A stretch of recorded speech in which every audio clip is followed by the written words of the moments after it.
This is my first time ever putting a fish on a hook like this. They aren't the sharpest of hooks, but we did catch 4 halibut last week on them, so.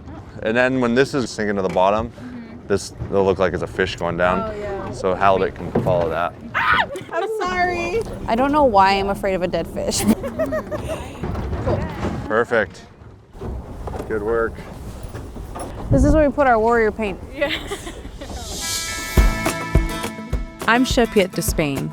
From winning Next Level Chef to cooking for A-listers, I've made my mark with Indigenous fusion cuisine. I've chased my dreams to LA, but I hit roadblocks. I spent a year couch surfing, searching for identity and direction. But what grounded me was food, the traditional Native American and Mexican recipes of my ancestors. And now I'm on a mission across the Americas to reconnect with Indigenous foodways and bring their bold, beautiful flavors back to the table. Today, I'm cruising Pacific waters off Prince of Wales Island, Alaska, fishing with the Haida people, once known as the Vikings of the Pacific. They've lived in this area for 10,000 years. These waters are a part of their DNA. Beside me is my friend from LA, Gabrielle. Her ancestors come from this place. Our guides today are Gabrielle's cousin, Claude, and Tony, local Haida mayor and master fisherman. There's a bear and a cub on the beach there. This island, Sycuan Island, has some of the biggest bears on it. Yeah, a lot of hunters come right here. Look at this water. This color is beautiful. It smells, the air is so pure and clean. Seeing the eagles, so beautiful. Such an amazing experience. We've stopped in deep water around 2 miles offshore. We'll be fishing for halibut, which, as you can tell from the bait, is a really big fish. But right here is a real good local spot. Year round we catch halibut and king salmon and everything right out in here. It's a little Goldilocks zone. So we got 2 buoys out. We got our buoy over here at the top of the water. It goes down to the anchor. From the anchor all the way to this buoy line is our hooks spread out. So it's kind of set up like a clothesline of baited hooks.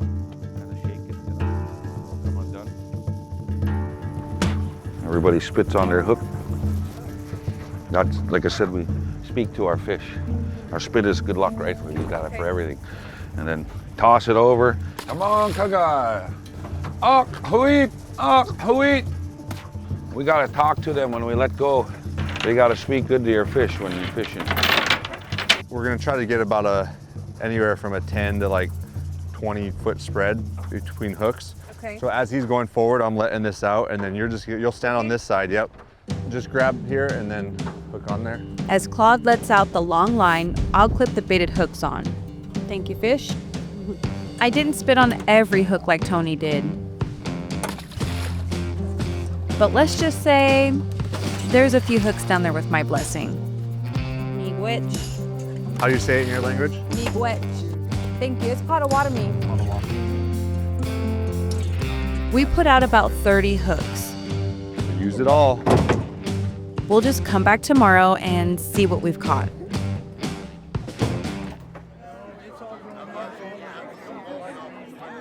That afternoon, there's a totem pole raising event.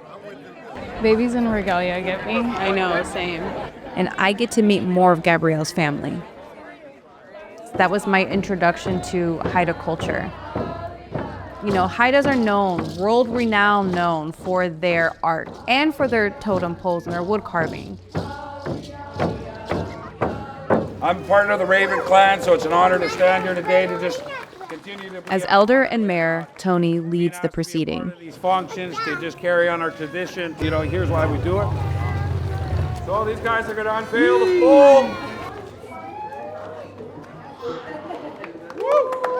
To see one up close and personal was so amazing, and to see the way that their community receives it, it gave me, some goosebumps. And what I learned about the totem poles is they represent a lot. They represent family lineage, they represent storytelling.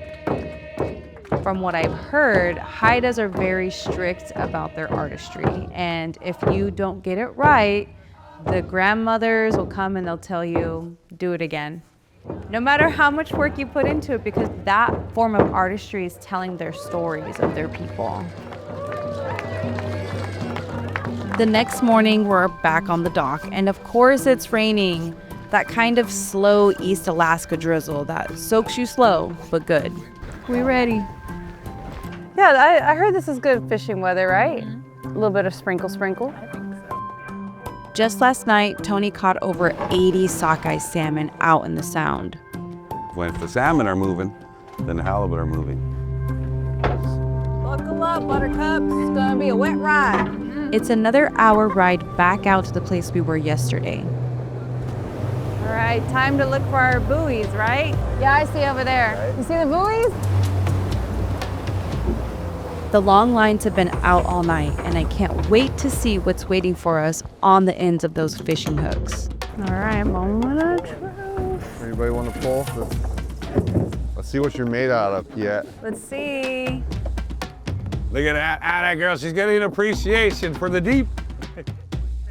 It was really heavy.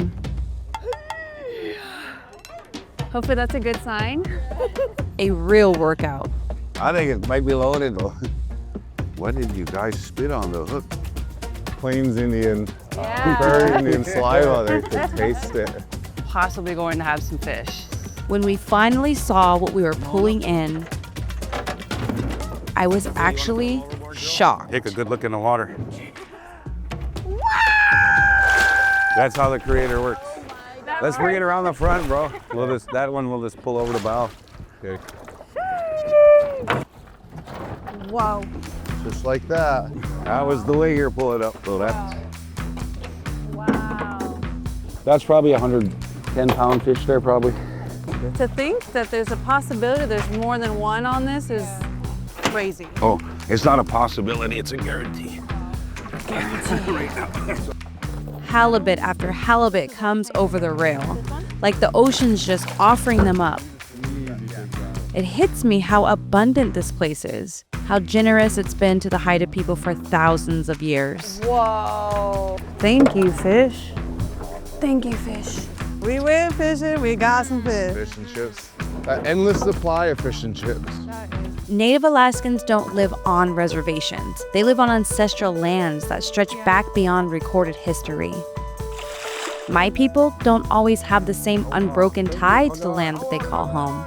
Being a native that comes from a tribe with a reservation, that reservation land is not where we come from.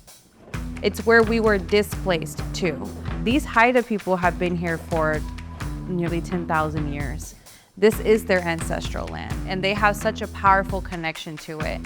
Now we can count them. 1, 2, 3, 4, 5, 6, 7. You did a good job. Well, we got plenty to feed everybody, so we don't have to worry about not having enough food. It's so awesome to take it for granted sometimes, you know? A lot of people only dream of lifestyles in which you could just take a gallon of gas and go get all the food you need for a whole year. We're so blessed to be able to do this. By the time we get back to the shore, the sun has come out, and it's time to fillet these gifts from the sea. So the first cut I make is that one from here just to separate the fin there, and then I'll come and do the same here. It's right up above the top of that fin. And then you just follow your center line right down to the end. I've filleted a few fish before, but nothing this big. Access to fish is what survived us here for thousands of years, right? So our value system, our wealth is based off of knowledge we share, access to resource, ability to harvest in abundance, and then have food security. Sharing it with our younger generation, you know, we need to keep that lifestyle alive. We need to keep our youth out here knowing they have resources they could rely on annually, year in, year out, and able to say, hey, look, we're still a living, vibrant culture. And then it keeps the cycle going. In all, we're leaving the docks with 7 halibut, yielding nearly 300 pounds of fresh halibut fillets. Now to cook up a special dinner with our halibut catch to serve to the Haida elders inside a traditional longhouse built by the community for the community to gather and celebrate.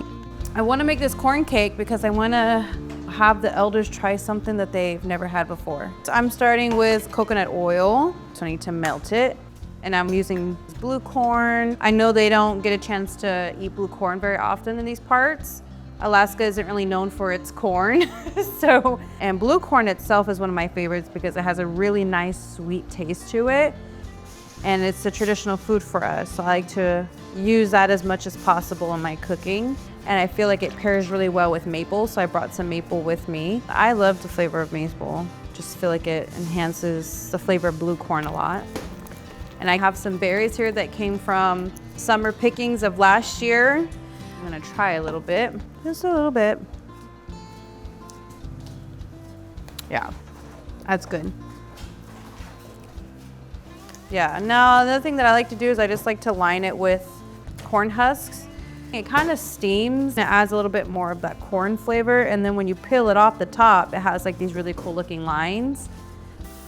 And then I'm gonna put this in the oven and let it bake off.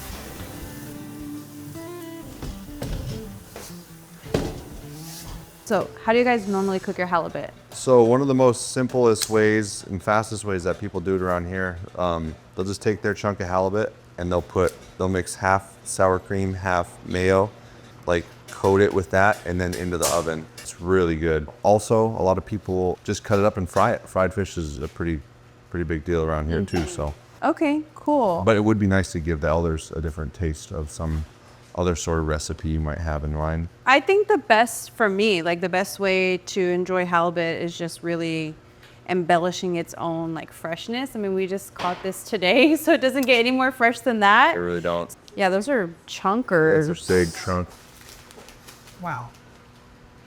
I'm thinking to go pretty simple with this amazingly fresh halibut, starting with a lot of fresh herbs. Normally, people get really weird about using stems and stuff. As long as it's not branchy and woodsy, sometimes the stems have most of the flavor on herbs. Fresh produce don't come around these parts that often, especially good produce. So I want to bring some freshness to the elders here.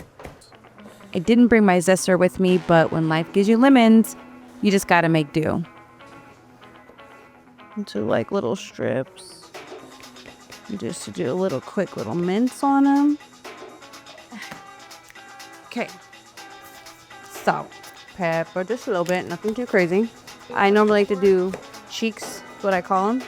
You can get more juice from the lemon, and then you're gonna squeeze again.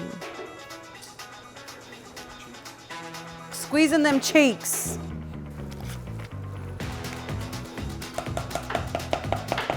Olive oil.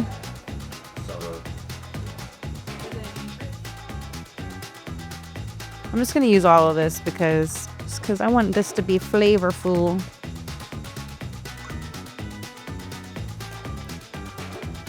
All right, I'm gonna add some panko crumbs on top. Regular breadcrumbs, they're for the birds. Panko is the upgrade. Japanese breadcrumbs that are light and airy. Nice little crust. But just enough crunch to honor the fish without covering up its spirit. All right, she's ready to go on the oven. I'm also going to make a simpler version with just olive oil and lemon. Because she said she's not sure about spice. And some salt and pepper. They're going to cook 15 minutes at 350 degrees. We're also making beach asparagus salad. Basically coleslaw, but with beach asparagus harvested right off the beaches around here. And we've got tomatoes and cucumbers, so it's pretty simple. Nice little crunch on there. She's perfect. Now to make the berry dressing for the blue corn cake. But the berries will help add some softness to it. The berries are really good. And the fish is ready. Look at that.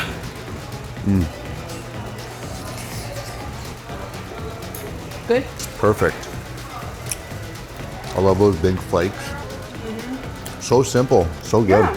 That sounds good. That's really This is good. really good too, but I think this is my favorite over here. Yeah. it's good fish. So good, yeah. It's hard. Well, it's fresh too.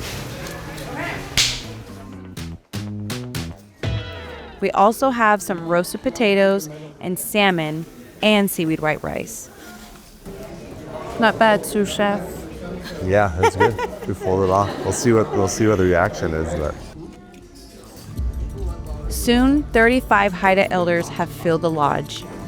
Their smiles and how fast the food goes tells me everything we need to know. This meal was meant as a gift to the tribe, but honestly, I feel like the lucky one. Being here cooking alongside Gabrielle's family reminds me of the beauty at the heart of Indigenous life. The bond with the land and the sea. Outside the longhouse, bags of fresh halibut are handed out to the elders.